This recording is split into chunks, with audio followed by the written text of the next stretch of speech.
Most have already tried AI in some capacity. They may have been to events or read about AI and I thought, maybe this is the thing that we need to look into to advance our business to the next level. What does that mean? How do we start? What does that look like? And they have all these questions, and there's one thing to go and sit at a conference and have someone talk to you about AI, but then to take that back to your business and actually action it, there's such a gap there. There's so much confusion. And so that's really the first step of where I help, is to provide clarity and structure and support and knowledge to get businesses started and understanding what that really looks like to implement it successfully.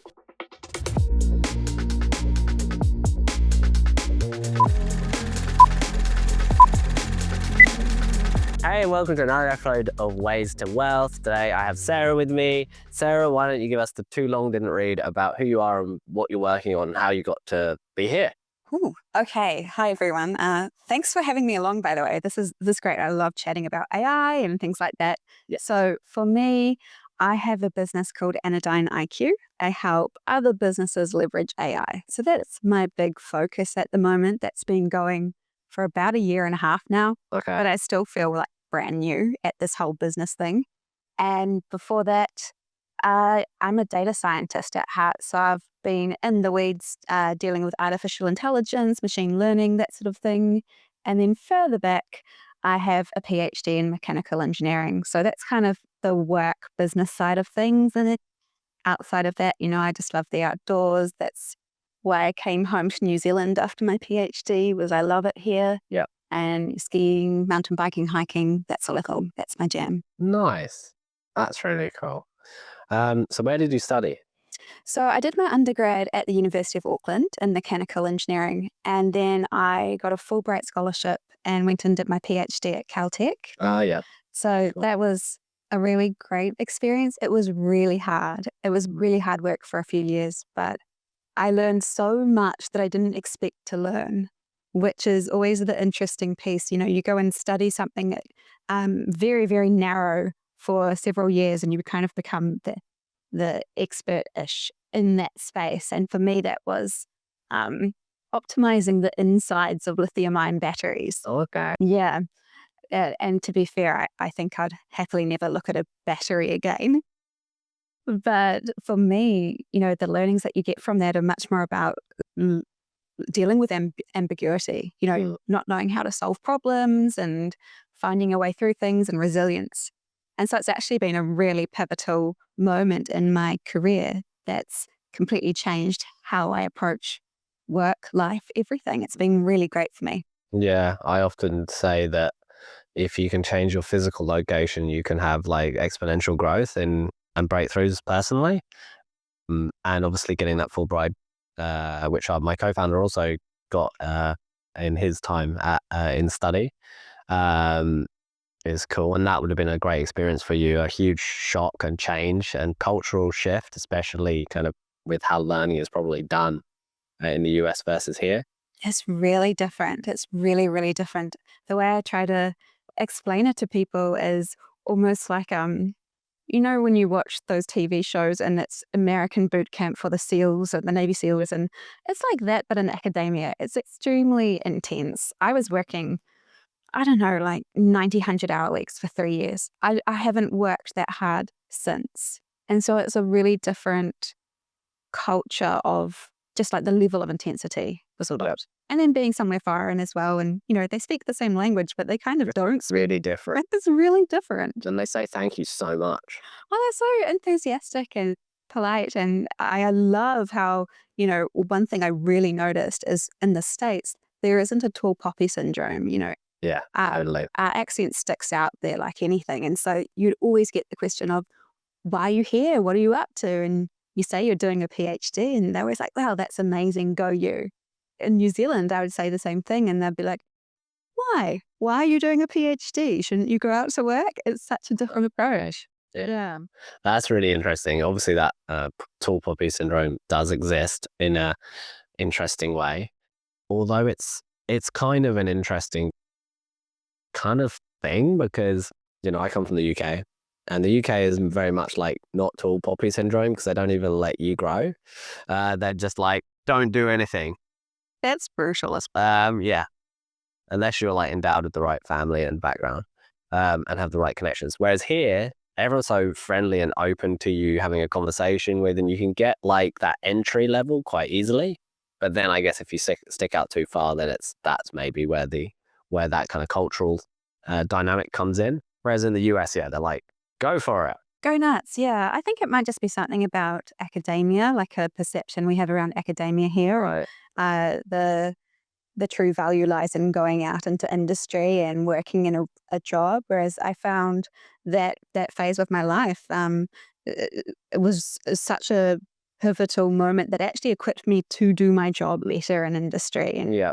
particularly as a data scientist. So data science is all about, you're designing, developing, implementing AI solutions and statistical solutions and things like that. And you're dealing with a whole lot of ambiguity. You're trying to solve problems you don't really know how to solve. Yep. And so having been in the weeds, doing that for 3 and a bit years in your PhD, you kind of get accustomed to that like large feeling of discomfort of, I don't know what I'm doing and how do I figure it out? And so when you get used to that, that job feels so much easier. Was there did you settle, like how long did it take you to settle in if you were there for 3 years, or did you just kind of embrace it straight away? I did embrace it, but I was very lucky. So I had my sister, Stephanie, over there already doing her PhD in aerospace engineering. Yeah. I was like the little sister that followed her big sister over.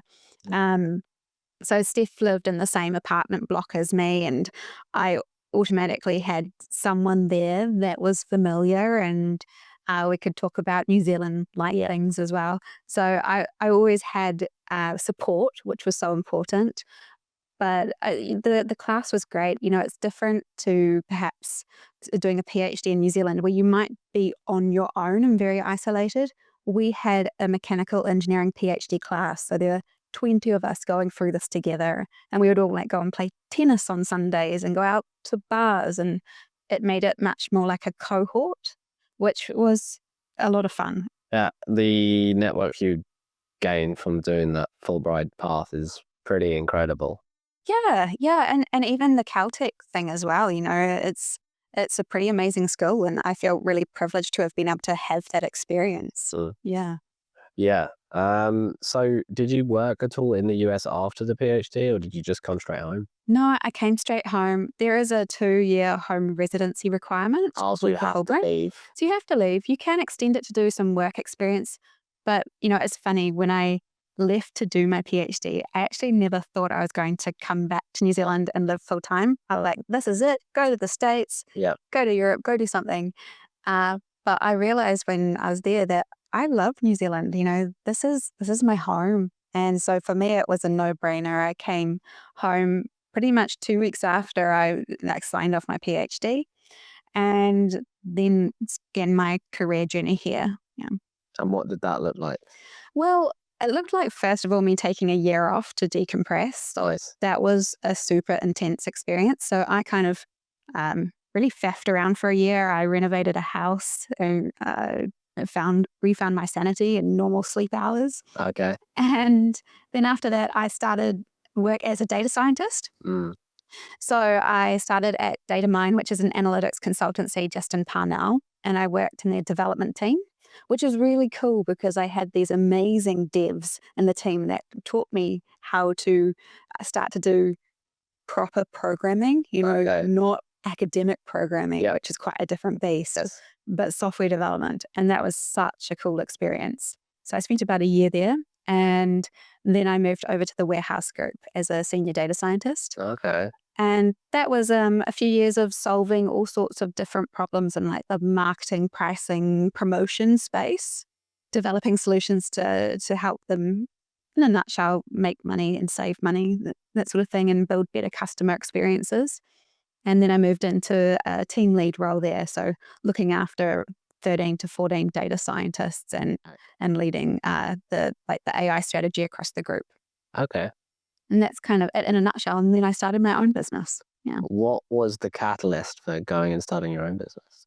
It's always something that I wanted to do. Right. I always knew that, I'm not really good at following rules or being told what to do. I'm kind of like a independently minded person, and I have lots of really interesting ideas. So it was never a matter of if, it was always going to be when. Right. And I felt like I had reached a point where I was just ready for a change, ready to do something different. And it was like, should I go and get another leadership role in data science, AI at a different company, or should I do something for myself? And to me, there was no choice. I thought, just give it a go and Yeah, for sure. start. Yeah. Yeah. And that was a year and a half ago. Yeah. Oh, I quit my job a couple of years ago, and then I had another year off again Nice. and spent a few months skiing down in the South Island. I went down to Wanaka and spent a season down there. That's cool. And did a few things like that, and just tried to figure out, what does that look like? Me starting a business, it's not something that I had any clarity on when I left my old job. I knew I wanted to do it, but I didn't know what it would look like. And so I had to kind of let it percolate for a while, figure out what that meant for me. It's great when you have the freedom to do that. Yeah. And when we started this podcast, we often started and actually focused on, what does wealth mean to you? Mm. And I think in a sense, like, wealth is very much the ability for you to have the opportunity to do that, to stop. Yes. Oh, so true. Like, that is a core, I think it's actually, on reflection, a core part of how I operate. Like, for me, it's not about having fancy houses or fancy things. It's really about freedom to choose how you spend your time, whether that's in a single day or across a year, or choosing to take a break and have a refresh. And it's about choice, and choice to innovate as well. That's part of why I started the business, is Freedom to think. freedom to think, freedom to innovate, freedom to solve the problems you want to solve, to do the things you want to do. Yeah, totally. I agree with this. Mm. Okay, so how do you serve? Because, like, every business is, especially in New Zealand, you have like the biggest, as a percentage, range of businesses that need modernization and have succession issues. So any business that operates to help improve operations and reduce kind of single person risk, which AI and automation have that innately kind of built into them. You have this huge market. It's a small market, but as a proportion of businesses available for that and could use it, it's a high percentage. However, probably hard to sell initially. How have you found, and where do you focus? Are you focused on larger companies or smaller companies? It's not necessarily the industry or the size of the company. It's the appetite to explore new things and to innovate and to be open to change. So I'm not out to convert businesses who don't want to try new things. They have to at least be open-minded. Most have already tried AI in some capacity. Yeah. They may have been to events or read about AI, and they thought, maybe this is the thing that we need to look into to advance our business to the next level. What does that mean? How do we start? What does that look like? And they have all these questions. And, there's one thing to go and sit at a conference and have someone talk to you about AI, but then to take that back to your business and actually action it. There's such a gap there. There's so much confusion. And so that's really the first step of where I help, is to provide clarity and structure and support and knowledge to get businesses started, and understanding what that really looks like to implement it successfully. Is one thing, and this is something I feel really passionate about, having been in the weeds for years developing data science solutions. You can develop technology and kind of throw it over the fence to the user. But if the user isn't ready to catch that ball and actually run with it, you're just throwing it away to nothing, and it doesn't get utilized. You won't see the value return on it. And so part of me coming in and supporting businesses at the start is to help them understand, well, how do you actually get a return on investment here? What does this look like with successful AI adoption? And so that, like, in practice, looks like things where I might come in and spend time with the leadership team and talk through ideas and options and AI workshops, and Then it starts moving into strategy development, implementation plans, feasibility, and doing the doing. But the very first step is just trying to answer those core questions of, I'm interested, but I don't know what to do next. Can you help me? Yeah. Yeah. Well, that's cool. Yeah, like, how do you have any favorite tools or anything that you're like leveraging at the moment to help with implementation? And how do you pass that on? Like, do you provide that as a service where you can be like, oh, well, I can facilitate or implement that for you? Or is it often they've got their own internal teams and you're basically helping guide them through the implementation? It's a mix. It depends on the size of the business and where they're at with AI. So many are just starting and tinkering with new tools. So, yes, I might offer solutions. We might talk about bespoke implementation, and they might have internal teams that can do some of that doing, but they just need guidance on what that looks like. They might not want to do that. But it's also about being really pragmatic as well. So, I'm not out to sell the new shiny object. I'm out to help them improve their business. So it's about solving real business challenges and identifying, well, where should you invest your time and effort to actually get a good return? So I focus less on coming in and saying, oh, this is the tool you need. And it's more about, well, let's look at some of the pain points and blockers and what technology might actually suit supporting that challenge.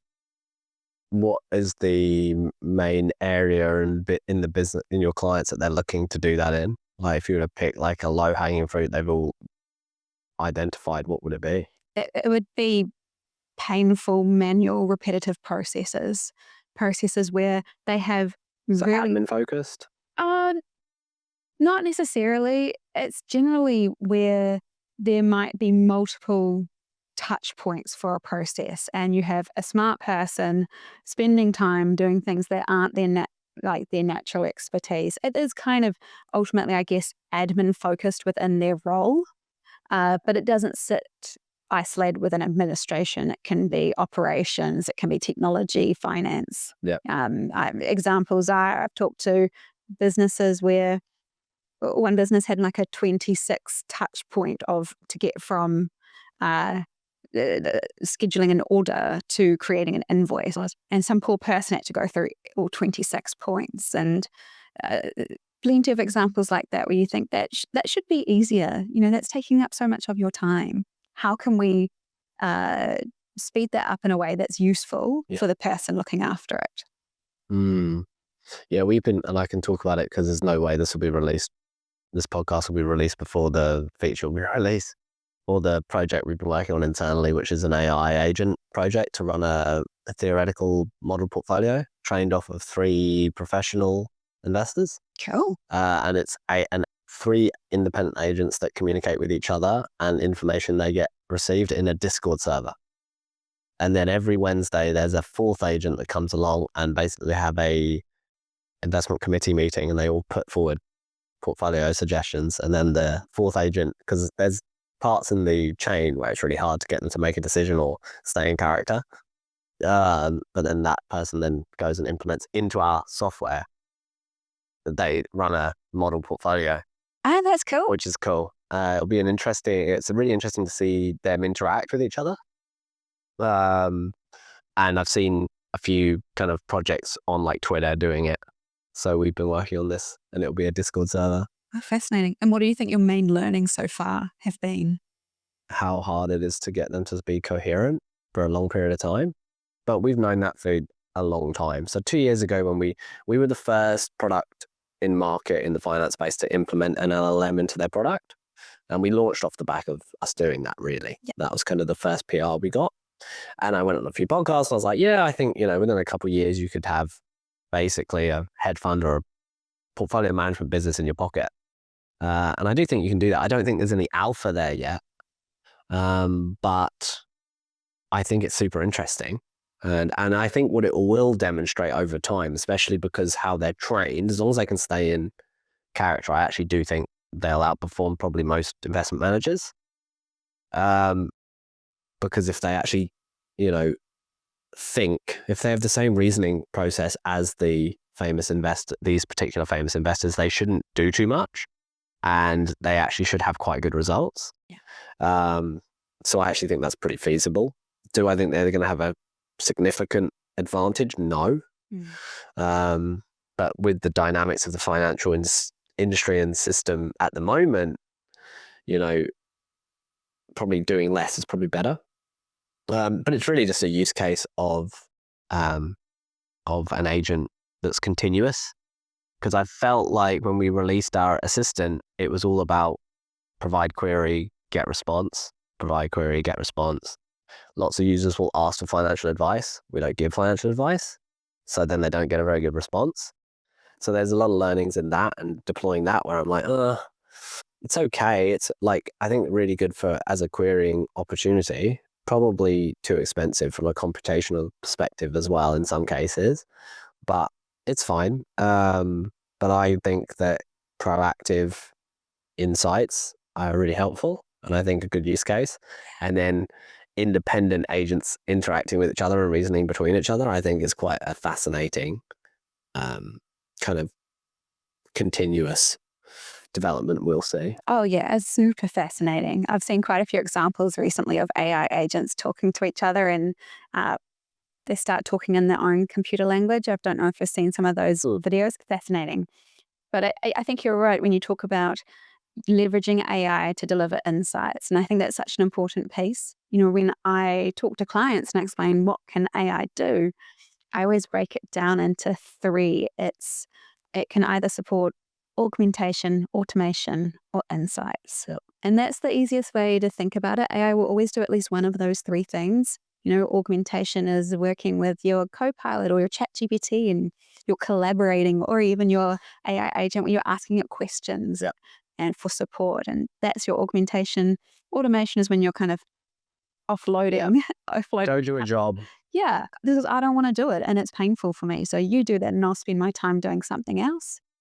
And then the insights piece, that's where I spent most of my early career, is doing very specific, what we now call narrow models to solve a specific challenge. And it's about using the tech to identify patterns and insights that can help you make better decisions. Yeah. And so I think that's the easiest mental way to think about what can AI do to help you. Yeah, we talk about augmentation. We've been talking about that for years because we started in 2020 like experimenting and we built a few algorithms and created some systematic approaches to trading equities and stuff. So that's where we started. We still have that research, we still have that code and product. Yeah. But we found that the need was actually in helping people think about wealth, and wealth isn't just like buying insurance or buying a mortgage or signing up to a KiwiSaver. It's and you probably have a good support network, but not everyone does. So when you're at your job and you're like, I actually really want to start this thing, speaking to an expert that's already started a business and sold it is just really helpful. And it's a key part of you building your wealth. Yeah. But it's not attached to a product or financial advice. And I think in New Zealand, Australia specifically, it's just so transactional. Yeah. And wealth isn't really about that. No, absolutely. And I'd be fascinated to play with it, and ask it questions. There's so many questions that I have that I probably don't have access to the right expertise to be able to get the insights and the information that I'd be looking for at different points in time. Yeah, like we had someone recently, one of our experts has done a management buyout before. And they're like, I'm looking at doing a management buyout option because I don't think selling my business on the market's the right choice. So now that's a totally connected to their wealth and their future retirement and their plans, but not financial advice. Because, X random advisor may not have done a management buyout before. Yeah. Or been involved. So the opportunity to have unlimited sessions to go and talk to someone and say, I'm thinking of doing this. How was the experience for you? It's really cool. We also have a health coach in the mix. So if you just want to improve your health, nutrition or exercise, you can just meet with them. So it's about thinking about that full picture. And especially with AI and automation, right? So many products are going to be able to do the jobs that we want to get done and give great insights. But there still needs to be that human connection and conviction. I agree. And also the human oversight as well. If you're providing insights or information that someone might utilize to then make really big decisions about large amounts of money, how do you ensure that that tool is not hallucinating or making things up? There's so many pieces in the responsible AI puzzle, which I personally find really fascinating. I've spent a good amount of time trying to become more specialized in AI governance, because you can't have the tech without trying to mitigate the risks as well. Well, we think about augmentation as a key piece there. That's why when we started Systematic, we wanted augmentation as a key lever to pull. Yeah. Because context is really important. And that just wasn't available, especially at the time when we started. And now that's why we've stayed away from advice initially. Yeah. Because we just don't have an interest in making that good enough yet. That we think it's really but we've been working on technology that would make someone providing advice do it in a fraction of the administrational time. Yes. Right. Yeah. And I think my handle on Twitter is Cyborg Charlie, and I think that we're all cyborgs already. We're attached to our phones. We're attached to automation and AI. Like that augmentation piece has always been something that we've thought about heavily, like kind of if you've seen or heard of the chess players that would play with models, and it's like the hybrid chess, which is quite interesting. Also outperforms fully automated algos and players. So I think that should be embraced as a leverage point for humans, and we should try not to be too scared about it. Yeah. And I think the scared part is really natural. When I come into businesses and I'm talking about AI, the first questions I get from team members is, what does this mean for me? What does it mean for my job? If I put time and effort into learning about how to leverage AI and I do my job better, what's in that for me? Or is it just going to take my job? There's so many questions there that need to be addressed, I think, at this point in time. There's a critical moment where there's a lot of uncertainty and still fear across New Zealand. I don't know the consequence yet. I mean, I would take a stab at it and say, hey, probably there's going to be jobs that don't exist right. Well, there's definitely going to be jobs that don't exist right now that are going to exist because of this shift. Yeah. I don't know how many jobs it will initially disrupt. And will it be a net even or a net positive? In the past, it's been net positive. Typically, more jobs get created. I would say that this isn't the same scenario. I think this is slightly different, but I wouldn't be surprised if that is the case and more jobs are created. Oh, I definitely think more jobs will be created. However, I'll prefix that with, I'm kind of a big believer in that you should try and have the biggest impact possible, but you only have you don't have an unlimited amount of resource to help impact positive change broadly and unlimitedly. You have to be really targeted, I think. So the converse point to that is we're optimizing for a very small team within our organization, but we're focused on, okay, well, those individuals in our team, how do I get them really successful through equity ownership?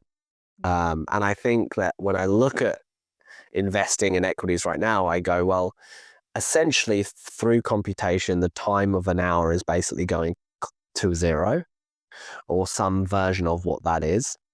And I've had some debates with people that don't think that that's the case, but time is going to be, in a sense, warped through computation, and it already has been.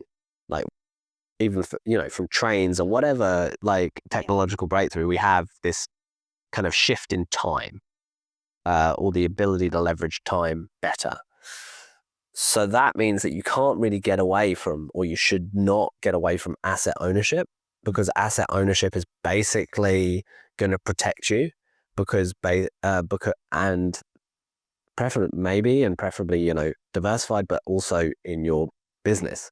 Mm-hmm. So I encourage all young people to either try and start their own thing or try and negotiate some sort of ownership or bonus that allows them to basically get some ownership, because then they're probably not going to get into property unless they're lucky enough to have a push up. Yeah.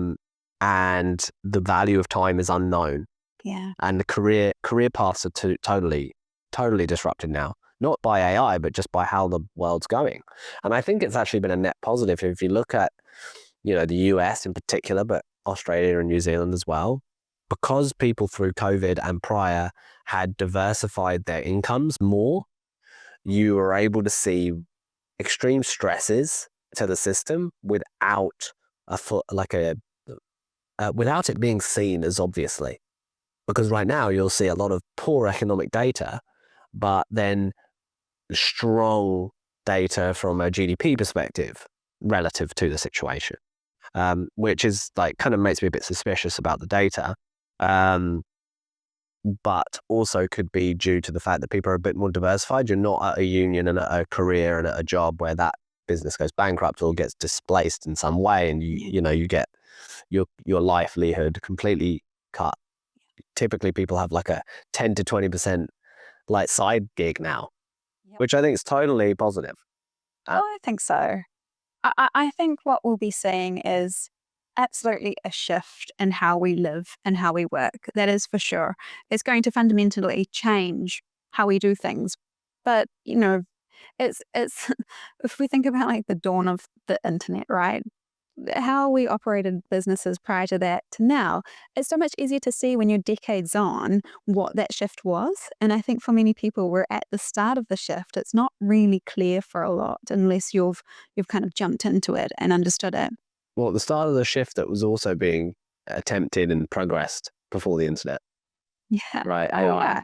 Because, it was coined in like 1953. It's just that there's been decades of evolution and R&D to get us to the point that we can now run with it. Yeah. And it's democratized now. Yeah. And that's the biggest change. Yeah. Democratized, but different from prior economic cycles I've seen where usually new companies come along and disrupt. Whereas because this is such a capital intensive rollout of a new technology, you do have a number of incumbents that basically have an innate advantage. Yes. And are able to basically leverage this shift like no other kind of time in our history.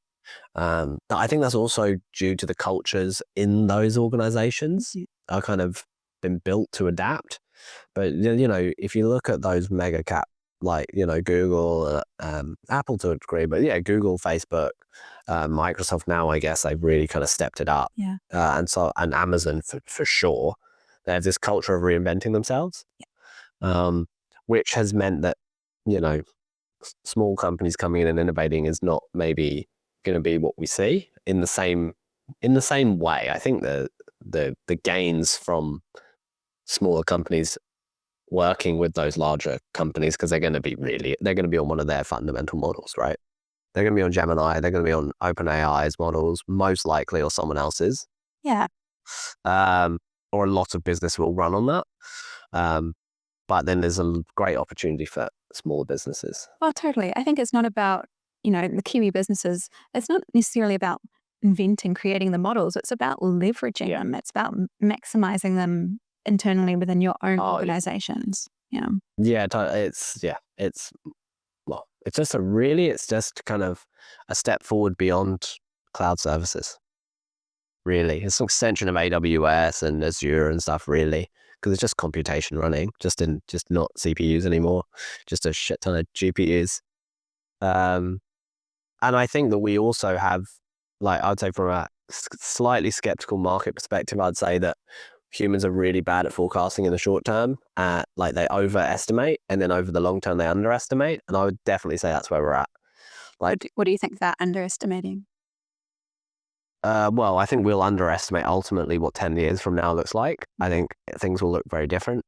And I think the scale that we get will be like tremendous. I mean, I wouldn't be surprised if in 10 years you have like the agents and systems are almost market participants, and they're spending money in the economy, and they are allocating resource on their own behalf. Whereas I'd say in the short term, 2 years, is the valuation of these companies correct? Don't know. Are they actually going to continuously do CapEx, and are they really going to be constrained? I actually don't think so. Because I think that the software layer is going to get better, and I think they're probably in the short term overspend on things like GPUs, and these GPU companies are charging because they have that tension between supply and demand right now. And I don't think that will persist. I think that will be very similar to what the internet did. Doesn't mean that those businesses are going to be worse and not going to be making more money in the future. It just might mean that people get carried away, like humans do, And like AI agents and AI systems will also get carried away because they're a representation of the people that program them and what they've been trained on. That's trained on humans. So the fallibility, like the failings we have are those LLMs will probably have those too, to some degree. Yes, those inherent biases are baked into the models because we created them. Exactly. Yeah. So, and then when AI, when it first came out, some of our team adopted it so fast, and I was making jokes that it's almost like God now. Like you ask it questions and it brings, like, which religion are you going to be? Are you going to be Gemini, or are you going to be OpenAI, ChatGPT's model? What's your preference? And I think that people that adopt it will have a preference towards a certain model, which is ultimately an ideology within that company that has represented the output of that model. But that statement scares me, right? Because what it indicates to me is people are putting a lot of trust and faith into these models and perhaps believing they're better than they truly are. They are excellent, but Convincing. They're convincing. I think that's such a good way to put it. They're convincing. And so, it's easy to think that they can do more, be more accurate. Yeah. I always don't get them to do math. Yeah. They're getting better, but just check everything, validate everything. Don't blindly use it. It's a shortcut to get to your vicinity quicker. You're not going to pinpoint on the exact answer. No. And I think it's easy just to default to thinking, I don't have to check it because that sounds so reasonable. But I think as humans, we can't fall into this trap of almost like lazy AI use. Oh, totally. Well, and yeah, I mean, that has so many questions that I think about and thoughts around, that whole laziness and how deep does our knowledge go? And what do we lose knowledge? And do we lose specific knowledge? The ability for critical thinking. Yeah. Because it takes effort to sit there with a blank page and create something. And it's so much faster and easier to get that first draft or to pop in some ideas and then get something back that's coherent. It's that instant dopamine piece as well, right? It's kind of nuts that we've engineered our whole world to like become these dopamine junkies. Oh, I know. I really try to like stop the scrolling now and put the phone aside. Yeah. And I think it has some interesting consequences for kind of, I don't know, being a parent, trying to work out one, hey, use it now. Just start using it.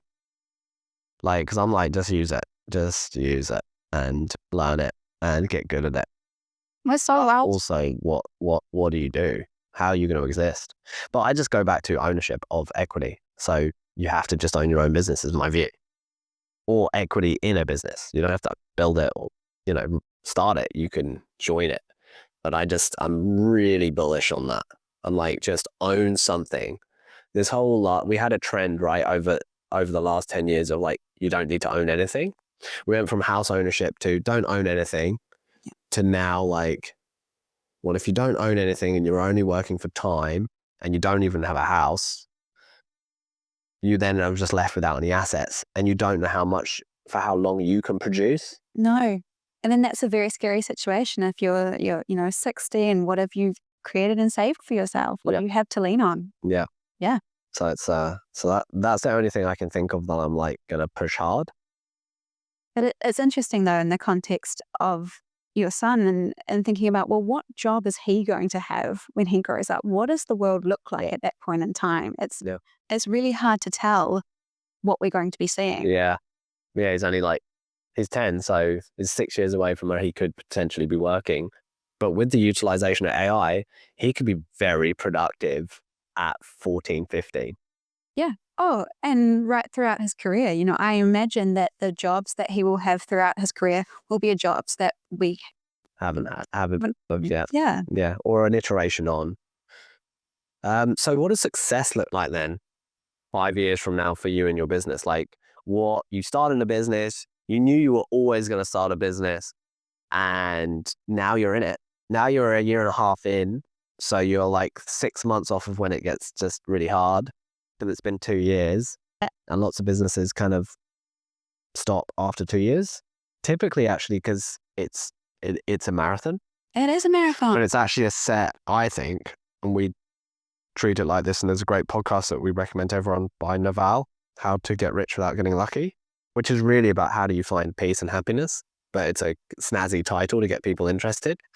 And he talks about it, and we talk about it internally in our team of actually, it's a marathon in a sense, but it's actually a set of some small sprints. Oh, that was going to be what I was going to say. Like, it is a marathon. You kind of have to plan for the long haul. Don't burn yourself out. But it is, for me, it's a series of cycles. So you sprint hard, you do something, and then you go, okay, back up for a couple of days now. And then another sprint, another sprint. So for me, success, 5 years from now, what's it look like in your ideal situation? That's to the freedom piece, right? I'm really, so the way I've designed my business is deliberately to be able to flex, adjust, and adapt throughout time as well. So I'm not fixating on one particular end goal at 5 years. It's more a state of where I want to be. And for me, it is more freedom. Obviously, the business would be more established by that point. But I have the ability to come and go, do what I want. So you want to hire up? That's the brilliant thing about this age of technology, is that I don't think you have to build really large teams to have a really effective I business. agree.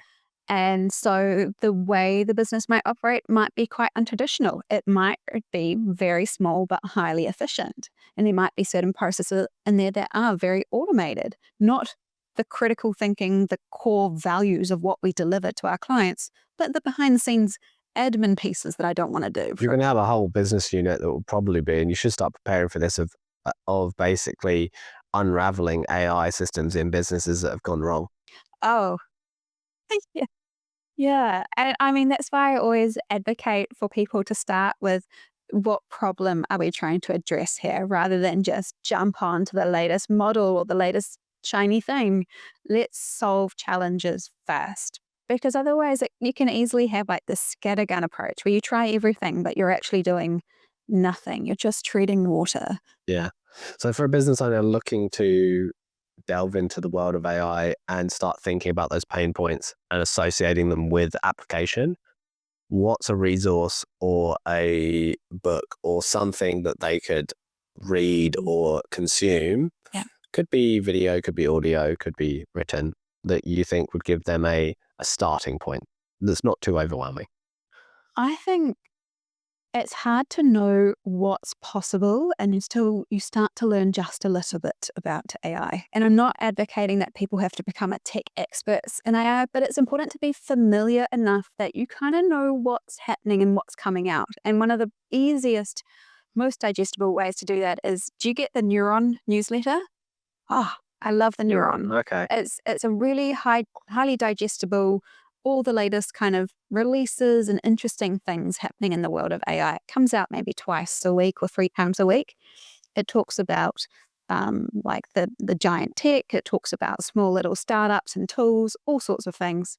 Just reading and digesting that, spending 15, 20 minutes a week reading that newsletter, you'll at least start to get a feel of what's out there, what tools are possible. Yep. And from there, you can start picturing within your own business, okay, well, what could this look like for me?